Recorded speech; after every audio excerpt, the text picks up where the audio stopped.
Budget 2025 जो सौगातों का साल है, जहां पर हर टैक्स पेयर को काफी बड़ी राहत मिली है, क्योंकि 12 लाख तक कोई टैक्स नहीं है। इसी कारण बजट 2025 के बाद हर कोई सिर्फ यही बात कर रहा है कि मेरा पैसा कितना बचेगा और मेरे इस इनकम तक टैक्स नहीं लगेगा। लेकिन इस बजट में 12 लाख या 12,75,000 जो सैलरी क्लास है, इसके अलावा भी बहुत सारे सेक्शन में अमेंड किया गया है। तो आज मैं आपके सामने ला रहा हूं कि हमें टीडीएस में क्या क्या रिलीफ दिया गया है, जिसके कारण जो बिजनेस ओनर है, जो टीडीएस काटने वाले हैं, उनको भी राहत है। और जो पैसा कट के दूसरे के हाथ में आता है, तो उसके हाथ में भी ग्रॉस अमाउंट आने वाला है, क्योंकि अब टीडीएस बहुत सारे अमाउंट पर नहीं कटेगा। तो आओ जाने कि आखिर ये रिलीफ, ये अमेंडमेंट बजट 2025 में क्या है। इस वीडियो को शुरू करने से पहले मैं नेक्स्ट वीडियो का टॉपिक दे देता हूं, जहां पर हम बात करेंगे टीसीएस रिलीफ की। बहुत सारे टैक्स कलेक्शन एट सोर्स के रिलीफ में भी प्रावधान किया गया है, अमेंडमेंट किया गया है। जैसे जब आप अपने बच्चे किड्स के एजुकेशन के लिए इंडिया से बाहर जब आप पैसा भेजोगे, तो आपको कोई टीसीएस नहीं कटेगा। तो ये एक बहुत ही महत्वपूर्ण कदम उठाया गया है इस बजट 2025 में, जो मैं नेक्स्ट वीडियो में बात करूंगा। अभी हम बात कर रहे हैं टीडीएस पर। टीडीएस पर पहला अमेंडमेंट आया है। प्रोफेशनल का जो 30,000 का लिमिट था, अब उसे बढ़ा के 50,000 कर दिया गया है। इट मीन्स आप किसी भी प्रोफेशनल को, चाहे वो कंपनी सेक्रेटरी हो, एडवोकेट हो, चार्टर्ड अकाउंटेंट हो, या वेबसाइट डिजाइनर हो, या कोई फ्रीलांसर हो, आप 30,000 से जैसे ही ज्यादा पेमेंट होती थी, तो आपको टीडीएस काटना होता था। अब ये इस लिमिट को बढ़ा के 50,000 कर दिया गया है।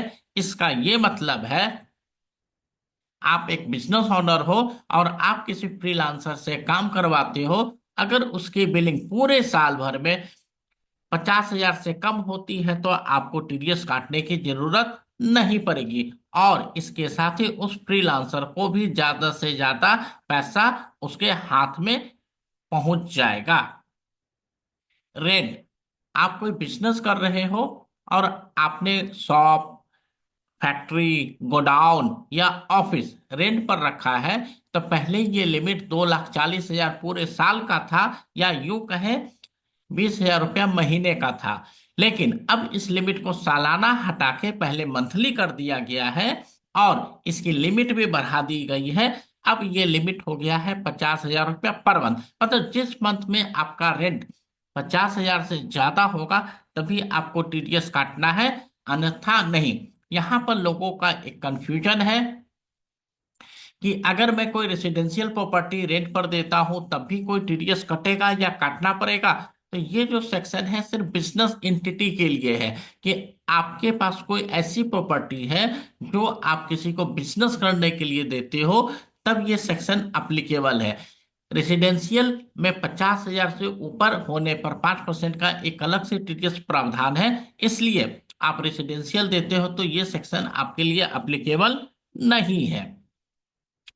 लॉटरी और बहुत सारे ऑनलाइन गेम, जहां पर एक लिमिट ये लगाया हुआ था कि वो लॉटरी कंपनी अगर mister X, mister A, mister B किसी भी व्यक्ति को पूरे साल भर में 10,000 रुपया एग्रीगेट देती है, तो उसको टीडीएस काटना पड़ेगा, जो काफी डिफिकल्ट टास्क था। जैसे एबीसी एक ऑनलाइन गेम कंपनी है, और उस पर मिस्टर एक्स हमेशा कुछ ना कुछ जीतते हैं। हो सकता है पर डे कभी 100 रुपया, कभी 99 रुपया, कभी 500, तो कभी 10,000 जीत रहे हो। तो उस ऑनलाइन गेमिंग कंपनी के लिए आइडेंटिफाई करना काफी डिफिकल्ट हो रहा था कि 10,000 रुपया कब थ्रेशोल्ड लिमिट आगे बढ़ेगा, तब मैं इसका टीडीएस काटूं। अब इस लिमिट को बढ़ा के 10,000 पर ट्रांजेक्शन कर दिया गया है। इट मीन्स कि अगर किसी व्यक्ति को कभी भी 10,000 से ज्यादा लॉटरी इनकम मिलेगा, तभी टीडीएस कटेगा, अदरवाइज नहीं कटेगा। जैसे अगर किसी ने 9,999 जीता, टीडीएस नहीं कटेगा। पहले वो 500, 200, 1,000 रुपया कमा रहा था, या जीत रहा था तब भी टीडीएस नहीं कटेगा, लेकिन उसका प्राइज मनी 10,000 से ज्यादा हो जाएगा तो टीडीएस कटेगा। कमीशन, जितने भी कमीशन थे, चाहे वो इंश्योरेंस के कमीशन हो, नॉर्मल बिजनेस के कमीशन हो या म्यूचुअल फंड के कमीशन हो, पहले इसकी लिमिट 15,000 थी, उस लिमिट को बढ़ा के 20,000 रुपया कर दिया गया है, 5,000 रुपया बढ़ा दिया गया है। डिविडेंड, जब आप कोई शेयर खरीदते हो वहां से आपको डिविडेंड आता है। डिविडेंड पर पहले 5,000 से ज्यादा डिविडेंड आना हो तो आपको टीडीएस कटता था। अब इस 5,000 के लिमिट को बढ़ा के 10,000 रुपया कर दिया गया है। सीनियर सिटीजन है आप और आपने अपना पैसा बैंक में रखा हुआ है और उस बैंक में आपने फिक्स डिपॉजिट किया है, तो आपकी लिमिट थी 50,000 की, उस लिमिट को इंक्रीज करके 1 लाख कर दिया गया है। वहीं पर जो अदर देन सीनियर सिटीजन थे उनकी लिमिट थी 40,000, तो उसकी लिमिट को बढ़ा के कर दिया गया है 50,000।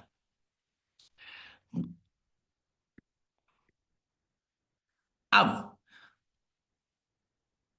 आपके पास कोई इनकम है जो इंटरेस्ट ऑन सिक्योरिटी है, अब इसकी लिमिट 10,000 रुपया कर दी गई है जो पहले नील था। आपने कोई प्रॉपर्टी गवर्नमेंट आपसे छीन लेती है या किसी इंफ्रास्ट्रक्चर के लिए आपसे ले लेती है और उसके कंपनसेशन में कुछ इनहेंस होता है, तो पहले ये 2.5 लाख से ऊपर होने पर टीडीएस कटता था। अब ये टीडीएस आपको 5 लाख तक लिमिट कर दिया गया है, मतलब इनहेंस कंपनसेशन 5 लाख तक रहेगा तो आपको टीडीएस नहीं कटेगा।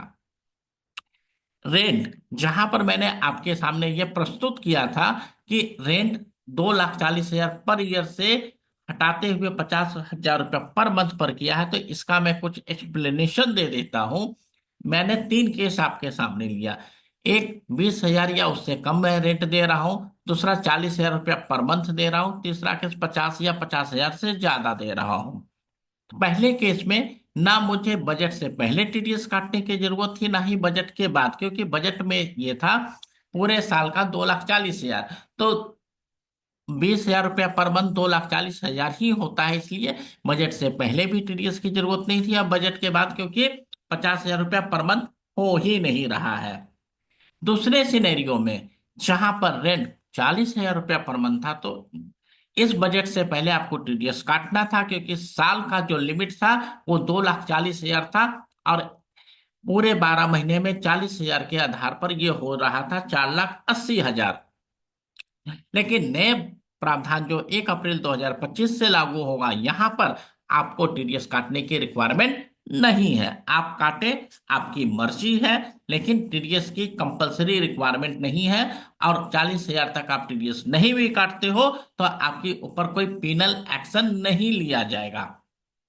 केस नंबर थर्ड, जहां पर रेंट 50,000 रुपया पर मंथ है, तो आपको पहले भी काटना था और अभी भी काटना है। एक जो सबसे इंपॉर्टेंट चीज है जो मैं आपके सामने, आपके दिमाग में, जहन में डाल देना चाहता हूं, कि मान लो कि अभी जनवरी फरवरी मार्च 3 महीना के लिए मैंने 50 या 51 हजार रुपया पर मंथ से एक शोरूम किराए पर लिया, तो क्या इस 3 महीने के लिए मुझे टीडीएस काटना पड़ेगा?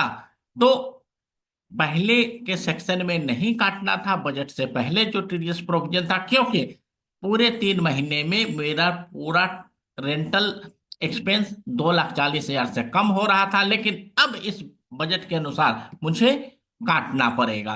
तो फरवरी और मार्च या जनवरी मिला के भी 50,000 रुपया मैं रेंट दे रहा हूं, तो अब जो टीडीएस प्रोविजन आया है रेंट पर, इस पर मुझे काटना पड़ेगा। लेकिन अगर ये पहले था तो मुझे काटना नहीं था।